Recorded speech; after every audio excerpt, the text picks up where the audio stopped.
नमस्कार। आज की इस चर्चा में हम भगवद गीता के बिल्कुल अंतिम अध्याय की गहराई में उतरेंगे। ये वो अध्याय है जो हमें जीवन के सबसे बड़े सवाल का जवाब देता है, मुक्ति यानी लिबरेशन का रास्ता क्या है। ये एक बहुत ही गहरा सफ़र होने वाला है, तो चलिए शुरू करते हैं। हम सबकी जिंदगी में कभी ना कभी वो अर्जुन वाला मोड़ आता ही है ना? जब सब कुछ उलझावा लगता है, समझ नहीं आता कि क्या करें। और ठीक इसी पॉइंट पर श्री कृष्ण का ये उपदेश रोशनी दिखाता है। कर्तव्य मत छोड़ो, बस आसक्ति छोड़ दो। यही वो धागा है जिससे इस पूरे अध्याय की उलझन सुलझती है।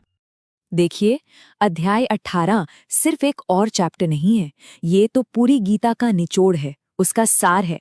ये वो फाइनल पड़ाव है जहां भगवान कृष्ण अर्जुन के मन में बचे खुचे हर एक शक को, हर एक सवाल को जड़ से मिटा देते हैं और जीवन का एक साफ अंतिम उत्तर देते हैं। तो आखिर कौन से वो बड़े सवाल हैं जिनका जवाब यहाँ मिलता है? भाई, ये अध्याय हमें समझाता है कि सन्यास और त्याग में असल में क्या फर्क है, कर्म करने का सही तरीका क्या होना चाहिए, और सबसे जरूरी वो परम लक्ष्य यानी मोक्ष तक पहुंचने का रास्ता क्या है। ये अपने आप में जीवन के लिए एक मुकम्मल गाइड है। तो श्री कृष्ण अपनी बात की शुरुआत एक बहुत ही जरूरी, बहुत ही बारीक अंतर से करते हैं, सन्यास और त्याग के बीच का फर्क। यकीन मानिए, इस छोटे से फर्क को समझना ही पूरी गीता के दर्शन को समझने की चाबी है। तो सवाल यही उठता है कि ये जो सच्चा सन्यास है, या जिसे हम असली त्याग कहते हैं, वो आखिर है क्या? क्या इसका मतलब है कि सब कुछ छोड़कर बस जंगल चले जाओ, या फिर इसका कोई और इससे कहीं ज्यादा गहरा मतलब है? आइए देखते हैं कृष्ण क्या कहते हैं। कृष्ण यहाँ एक बहुत बड़ी गलतफहमी दूर करते हैं।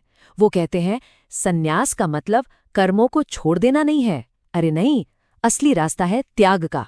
मतलब कर्म तो करो, जी जान से करो, लेकिन उसके फल से, उसके नतीजे से अपनी उम्मीदें और अपना लगाव छोड़ दो। हमें काम नहीं छोड़ना, बल्कि काम के नतीजे की चिंता छोड़नी है। तो फिर सच्चा त्यागी आखिर है कौन? वो इंसान जो अपने सारे कर्तव्य, सारी जिम्मेदारियां पूरी लगन से निभाता है, लेकिन बिना किसी ईगो के, बिना इस भावना के कि मुझे इसके बदले में क्या मिलेगा। वो बस अपना काम करता है क्योंकि वही उसका धर्म है। यही तो है निस्वार्थ कर्म का असली मतलब, जो हमें शांति की ओर ले जाता है। अब यहाँ एक और दिलचस्प बात सामने आती है। गीता के हिसाब से सारे कर्म एक बराबर नहीं होते। किसी भी काम की असली कीमत इस बात से तय होती है कि उसके पीछे सोच क्या है, मानसिकता क्या है। कृष्ण कर्मों को 3 हिस्सों में बांटते हैं। पहला है सात्विक कर्म, जो बिना किसी लगाव के सिर्फ कर्तव्य समझकर किया जाए।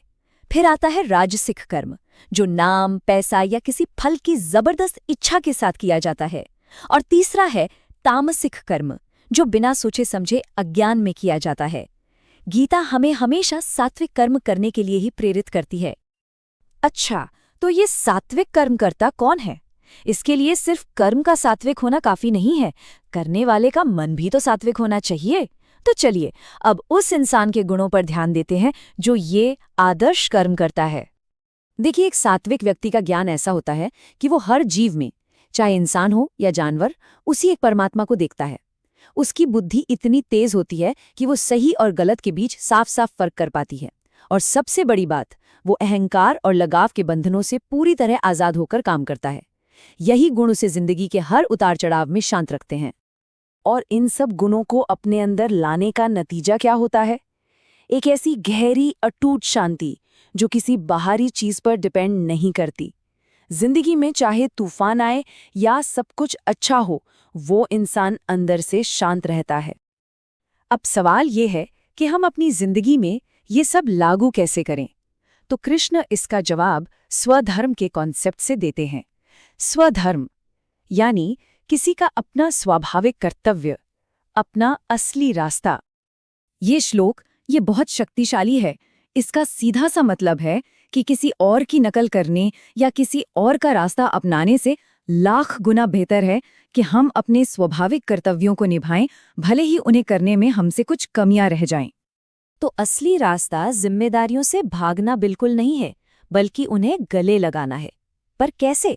अपने हर काम को, चाहे वो कितना ही छोटा या बड़ा क्यों न हो, एक ऊंचे मकसद को यानी ईश्वर को समर्पित करके।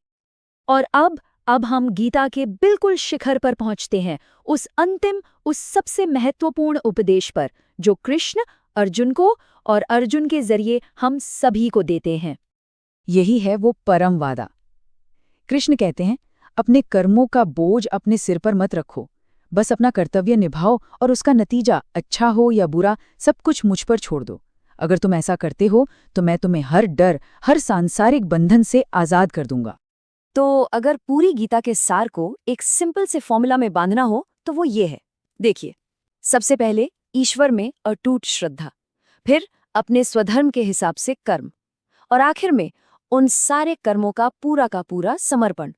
बस श्रद्धा प्लस कर्म प्लस समर्पण इक्वल्स टू मोक्ष। यही है वो परम मुक्ति का रास्ता। कृष्ण ने अपना अंतिम उपदेश दे दिया है। अर्जुन का सारा संदेह, सारा भ्रम मिट चुका है। अब ये सवाल हम सब के लिए है कि गीता का कौन सा संदेश हमारे जीवन को सबसे ज्यादा छूता है, सबसे ज्यादा प्रेरित करता है।